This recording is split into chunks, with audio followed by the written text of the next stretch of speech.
Mm, I am back.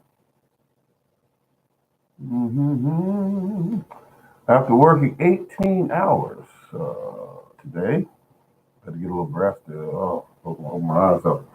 Had to get a little rest there to make sure that I can get up and do the morning garden show. This is important to me. The morning garden show is important. There are a lot of people out there that like to come on and talk. There are people out there that got some great information. I try to encourage people to, to type up some of the things that they do with their garden that help. It was a young lady that sent me a comment, well, actually a note about what she was doing in her garden. And I sent her a note back and I was saying, could you, share a little bit more information as to what you're feeding these plants or if you're feeding the plants at all. And she sent back information. I believe what she said was that she concentrates mostly on watering the plants and making sure that they stay hydrated and that her soil was good. And so I like to go a little deeper because when people say um, that they have good soil, I like to ask them why or what did you do or was it always that way? But she shedded some light on that. She said that in the past or over many years that has been an area where she's growing at, where there were families of chickens who have lived in that area for many years, and that has helped improve the soil. And it does improve the soil. I mean, anytime you use any kind of animal feces or waste material, it definitely improves the soil because of its nitrogen content for one thing, and so, she shed some light on that. And I try to get everyone to shed as much light as they can on some of the, the information that they have. They could give people and help me out, help everyone out, Um, but that's what I do because information is a key, is a very important key, because I know many people have been growing their garden for many years, and they don't know that the most important thing they could do is grow actually the biology in the soil. I mean, they're still trying to grow the plant, trying to add food to the plant and solely to the plant. It's not just about the plant; it's actually about the biology. If you can get the soil life up and healthy, then your plants have no alternative but to grow. In a healthy location where plants grow, you will notice certain things about the soil itself, with the passages through it and the mineral content and the actual soil life that actually will live and die in that soil, and it will leave a food supply for your plants, and that's very important. That's why they tell you when you see worms in your soil, that's a good indication that you have a healthy soil because worms are only going to stay where the food supply is. When the food supply is there, worms will be in your soil, and they need to eat, and they eat a lot of the biology that's in the soil. They actually one of the larger predators in the soil.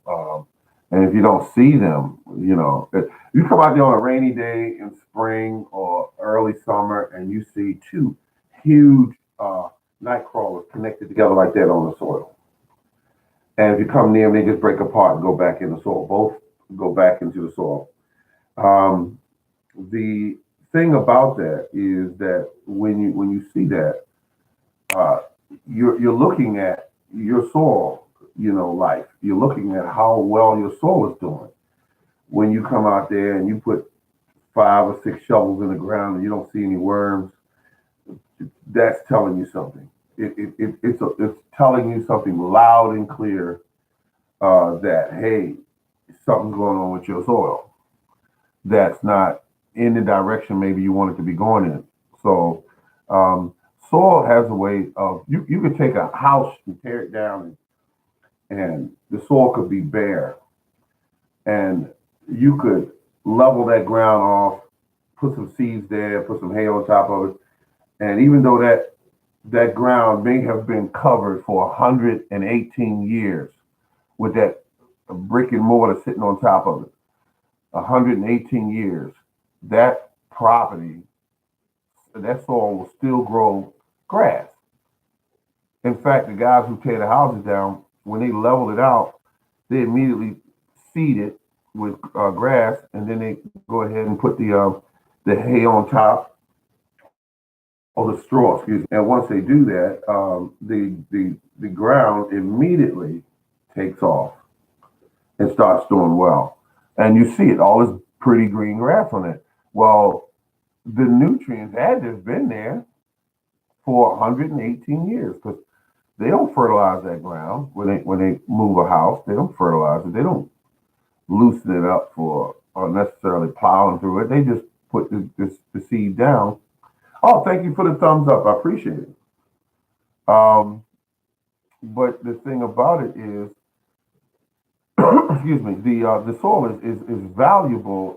That's why so many of these marijuana companies now and these private owned real estate companies are now going into purchasing farmland because they're going to rent their land out to these marijuana growers, charge them a big hefty fee for it, and they will definitely make a big profit because they're not making any more land. They stopped making it a few years back.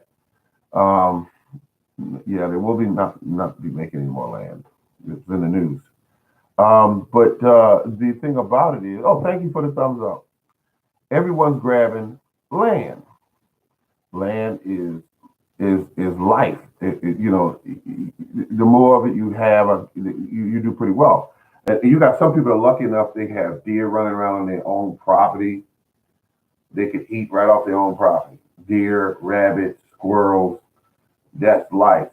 Certain birds. That's life. They can eat that stuff. Some of them got have streams running past their properties where they could eat fish, eat frogs. Uh, their life is coming through that stream. If they can get trout all day long, but trout costs an arm and a leg. But if you have it on your property, it's a plus.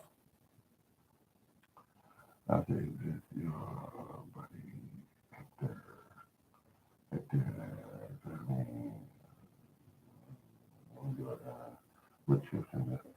wait a minute. Is this Hector from the job I used to work? Just let me know if that's from the job I used to work. Let's see. Let's see.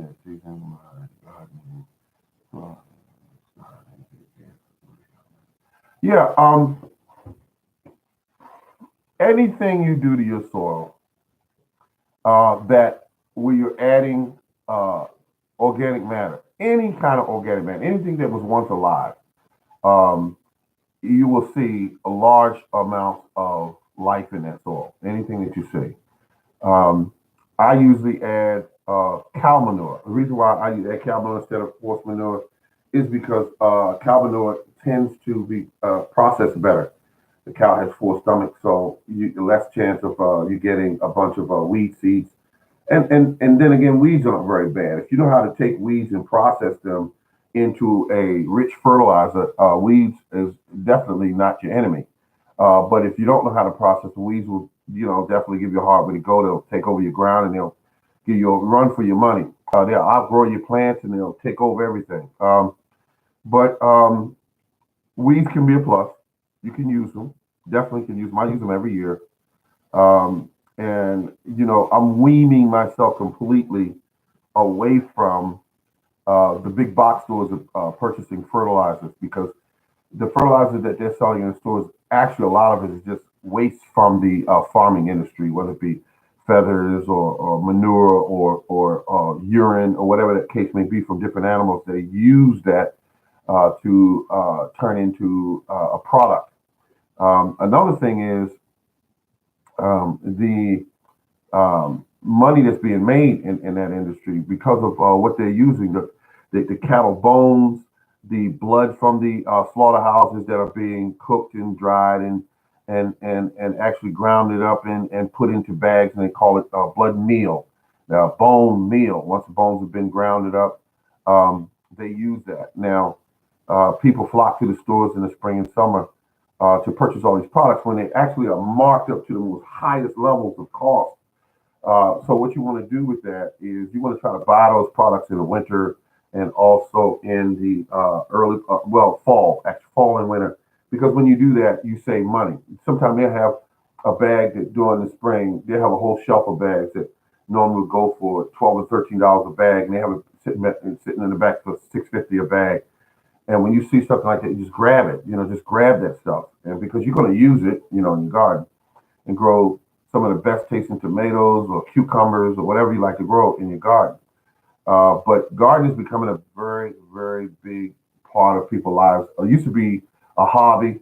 Now I could buy $2 pack of seeds, and also with the $2 pack of seeds, I'm getting 50, maybe $150 worth of cucumbers out of this pack. And depending on how you do what you do, and you could also use the seeds over once you grow your cucumbers, and you could get a pretty good stock of seeds started, and then that you could turn that over into more gardens, and then stop buying seeds and that. And so people who are professionals in those areas, they're aware of what you can do with seeds if you know what you're doing. I bought a pack of seeds 4 years ago. It was okra, and I bought these seeds. I paid I think about $3.50 for them. $3.50 for these seeds. That was 4 years ago. I've been using the same seeds. Now, what I mean by that is that when the okra goes, I let a certain portion of it go towards the dinner table, and a certain portion goes towards saving. Those seeds get saved.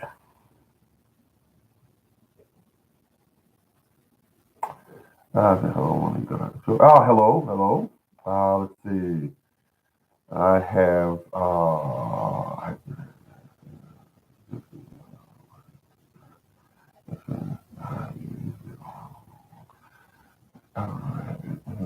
Wait a minute, Mr. Hector. I'm looking at something you said there. Where are you getting rabbit manure? I hear people say that they use rabbit manure. I never knew exactly where you can buy it or what is priced at. Most of what you buy, those bags of fertilizer, don't. If you're buying stuff online and you're paying all that shipping, I don't know how you're doing it. I mean, that's a lot of money in shipping. That's a lot of money in shipping. Um, I saw a bag of fertilizer online. It was close to $30, and you could buy that same bag at Walmart for $8. But online, of course, it was much more because of the sheer weight of it. Um, so I don't know how people do that. I don't know how they do it.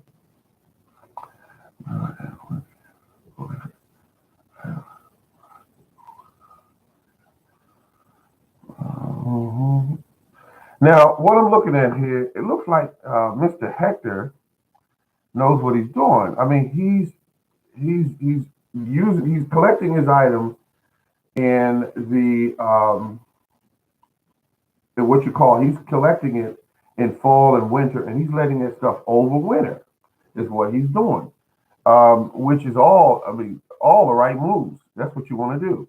Now, I do something a little different. Is that I cover my entire ground with organic matter in the winter. I cover it, and I don't touch it. And I don't. If I get extra uh, wood chips or leaves, if I get a company that, let's say, like a company is cleaning out a church lot, something to that effect, and they got like 2,000 pounds of leaves or whatever, and all of them come from that church lot. Didn't come from the curbs and all that. Um, I think I explained one time why I never take leaves from the curb, because they get a lot of oil and grease on it from cars. Uh, uh, yeah. Anything you do where you're collecting organic matter, you're doing the right thing. What people tend to do a lot of times is they wait till it hits spring, the weather's pretty, the sun's up, and they feel good, and they run off to the big box store. Once they get to the big box store, they go in and they purchase blood meal, and they purchase bone meal, and they purchase the organic fertilizer, and they start putting all this stuff on the ground, And when they put it down there on the ground, they simply work it in, and then the plants do fairly good, But if you get down and dirty when it comes to gardening, if you get down and dirty, you could do some things, and you won't be spending a lot of money. Uh, you get you you get you a couple of 5-gallon buckets, go up to your local fish market, and say, "Hey, Fred, what are you doing?" Or Maurice, what are you doing? Hey, what's going on? Listen, what do you do with those fish heads over there? He said, they go in the trash. Once he say that to you, it's all you want to know. You take those, you take those as much as you need. You take it home. You dig your holes, whatever you're gonna do. Or if you're gonna, work it into the soil, but you dig your holes and you put a couple of scoops of those fish guts, bones, and heads inside that hole, cover it over, but bury it deep enough to not, offend your neighbors, deep enough to not cause a problem with animals coming in there and digging it up. So I say about a foot down, foot and a half, and you put this stuff in the ground. When you put it in the ground, guess what's going to happen? Everything in the ground is going to come in and start eating. And when that happens, your garden's going to do a lot better. And that's what you want to do. You want to absolutely make certain that you feed the soil. That's the whole key. You're feeding the biology in that soil.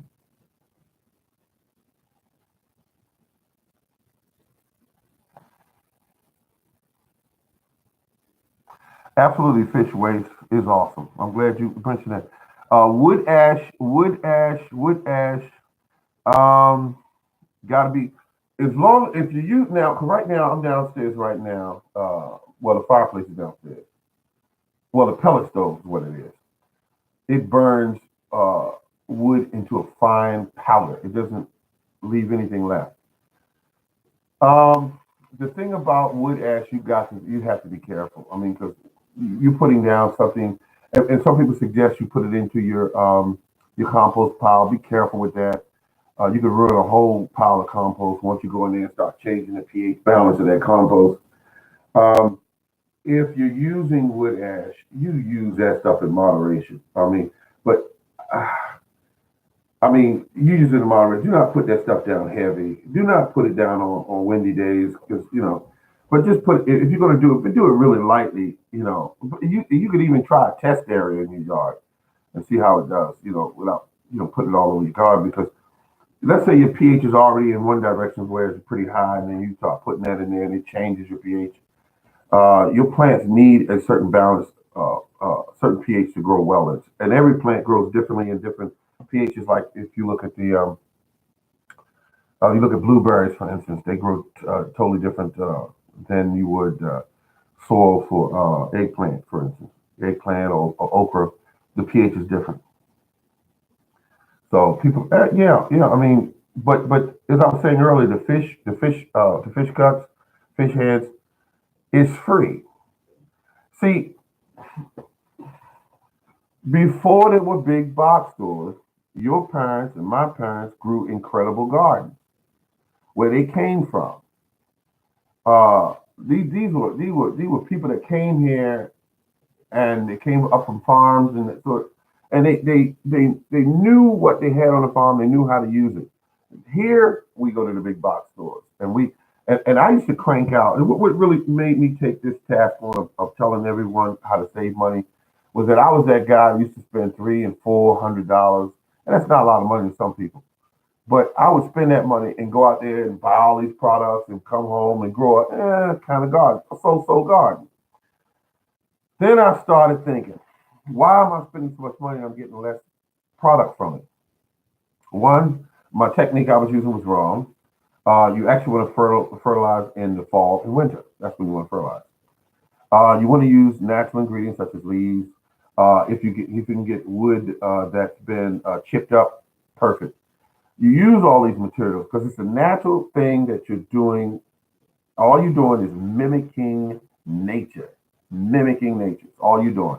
And if you're really good at paying attention to how nature, if you look around the trees when you're in the forest and you look around and see how deep the topsoil is, and what's laying on the ground. What is wood from trees, it's leaves from trees, it's breaking down, and that's what is you trying to accomplish. Um, is to create that environment. That's what you want to do. So I've managed to, over the last 18 years I've been gardening, is to learn how to do that, because if you do that, your plants have no alternative but to grow well. And so I've been doing this now for a number of years. I don't claim to know everything. I don't know everything. Only thing I know is what works for me, and I like to pass that on. 18 years of experience, I like to pass that on. So some people don't make some of the mistakes I did and just run up cost and get disappointed. And some people wind up quitting and say, I don't want to do this. Every year I grow out, it gets worse and worse. And actually, if you don't watch what you're doing and you keep using man-made chemicals and you keep tilling the soil, you will tear your soil apart. And then each year you'll get less and less and less produce from the ground because you're tearing it apart. I stopped tilling 4 years ago. Sold my tiller on Craigslist, and the gentleman came out and bought it the next day because he couldn't believe how cheap it was, and it was a very good machine.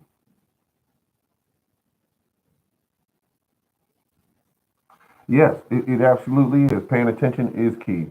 Um, it's a very important key. You said you nailed it right on the head.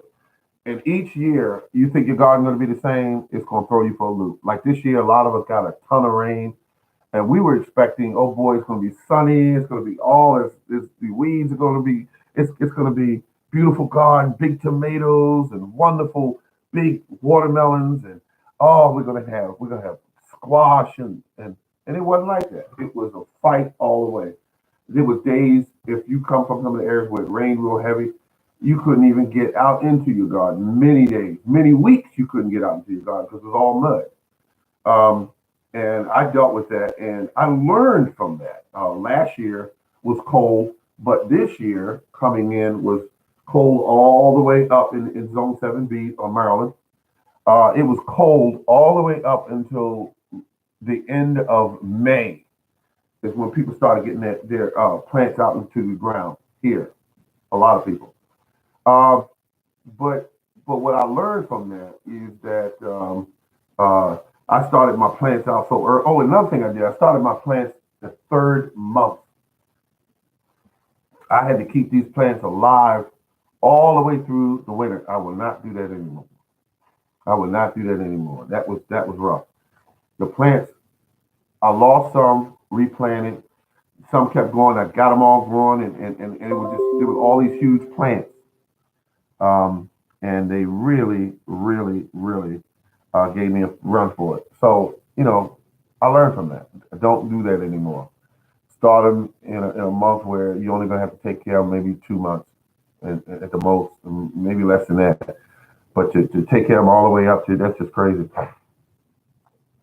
Tomatoes I will do this year. Um, Cucumbers I would do this year because I love the way the cucumbers. I just like the way the cucumbers looked that I had.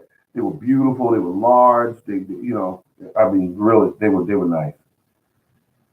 Let's see. The cherry tomatoes might do one or two plants of those. Might. I didn't get a chance to do anything with them this year. I just grew them and ate them, and I said, okay, these are all right. Wasn't all much the taste that I really thought they would be.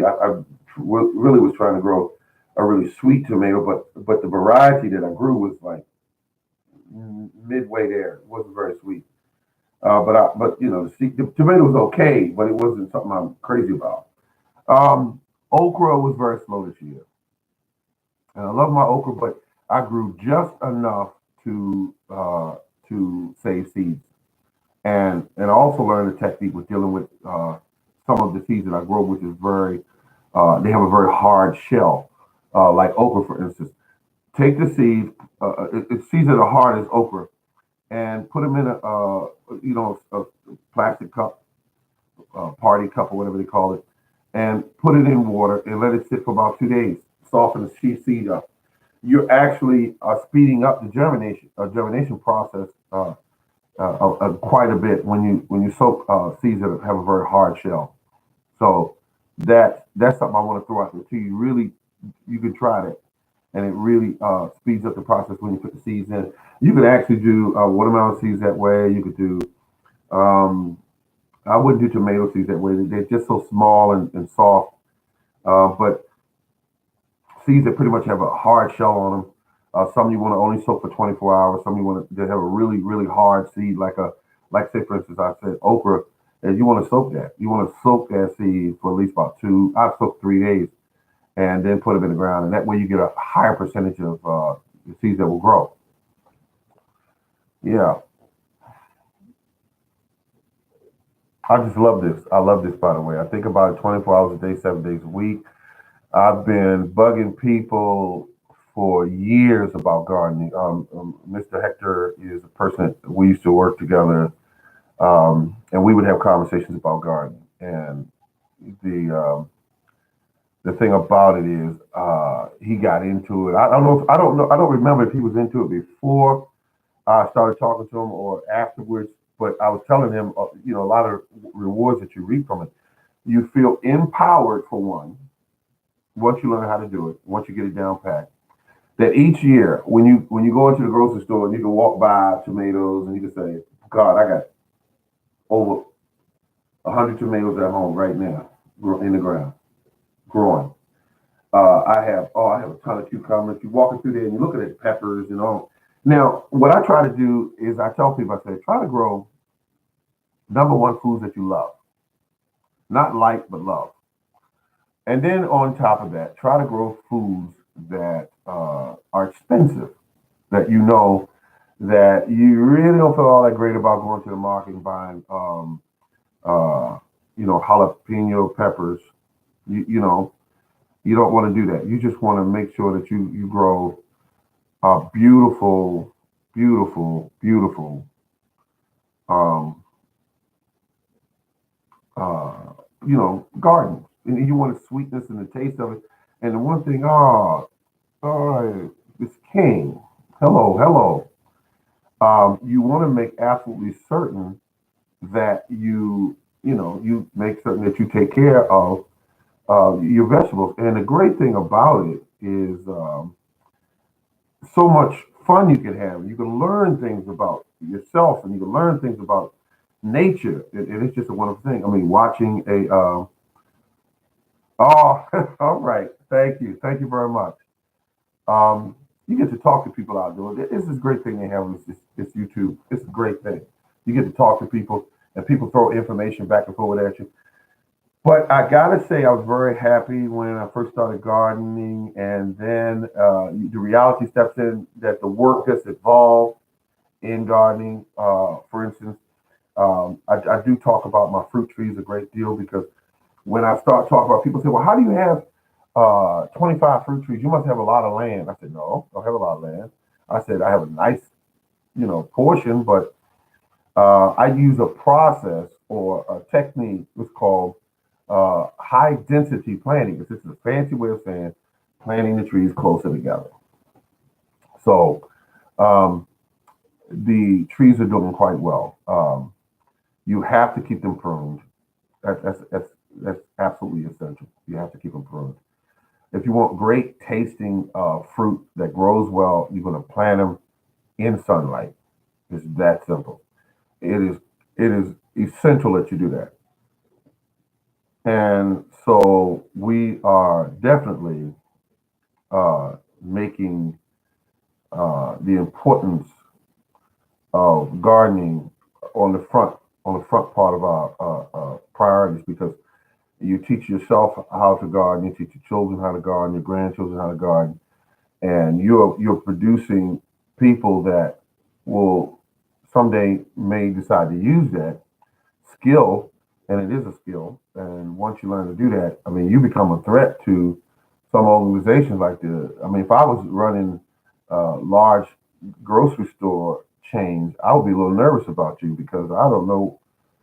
You might decide to take a room full of people and teach all of them how to garden, and then they spread it out to other people using the internet and everything. And next thing you know, my sales start going down. So you are a bit of a threat when you start learning how to feed yourself. When you learn how to feed yourself, you become somewhat of a threat because I can't control what you eat. If I was that type of, industry, I can't control what you eat. You could go out and say, okay, when spring and summer come, we're going to grow this and this and that, and then we're going to pickle it, and we're going to dry it, and we're going to save it for the winter. Now, look what has just happened. You're not coming to me anymore buying tomatoes. You're not coming to me buying cucumbers. You're not coming to me buying okra. You're not coming to me buying lettuce. You're not coming to me buying kale. You are producing it yourself. And now you also start affecting the medical community because now that you feel better, you're not coming to the doctor every Thursday, every month because you're eating better and you're starting to feel better and you're starting to get more done and you're starting to feel like a whole human being instead of eating garbage. And we do all eat our fair share of garbage. But we now know that a lot of our medicine is in what we eat. And if we control the quality of food that we eat, that's the number one thing. And then we learn what things to eat so that we can eat things that keep us healthy for a longer period of time, then we do better. Um, Eating, they call them, not power foods. What do they call them? Yeah, they call them power foods, for lack of a better word, but power foods. And on the top of that list is plants like is like if you want to talk about kale, you want to talk about foods like apples, you want to talk about cherries. I was shocked to find out that cherries reduce swelling, which people with arthritis would eat more cherries, they would suffer from less pain. Um, you got what else did I grow? Grow cherries. I grow plums. I just started plums about 2 years ago. Well, a year and a half ago. And the trees are already big and burly, and they're trying to grow fruit now. So that's what they're doing now. So it's a wonderful thing to grow your own food. And I got kiwi growing. I got I forgot how many. I think I got three different types of apples. Um, Three. I think it's three different types of cherries. Um, Three different types of peaches. I think that's it. No, no, no. Wait a minute. Three different types of pears. I think that's it. Yeah, I want to say that's it. So, so I decided to grow this stuff, and I purchased the trees and I put them in the ground, and I just feel better about it. I mean, it's just a wonderful thing to know that I'm making an effort to try to eat better and controlling my own food. I saw apple in the store about 4 days ago. I almost bought it. It was so shiny. It was so shiny and it was green. And I said, this is a beautiful apple. Wow, I think I maybe want to get one of them. And then I remembered what I was taught. That apple has so many chemicals in it. That apple has so much wax on it. That's the reason why it looks like it's shiny like a brand new car. So leave that apple right there where it is because you don't know where it's been or really what's in it. And that's why the grocery stores can't really argue the point that they don't put a bunch of chemicals in their stuff because they know they do.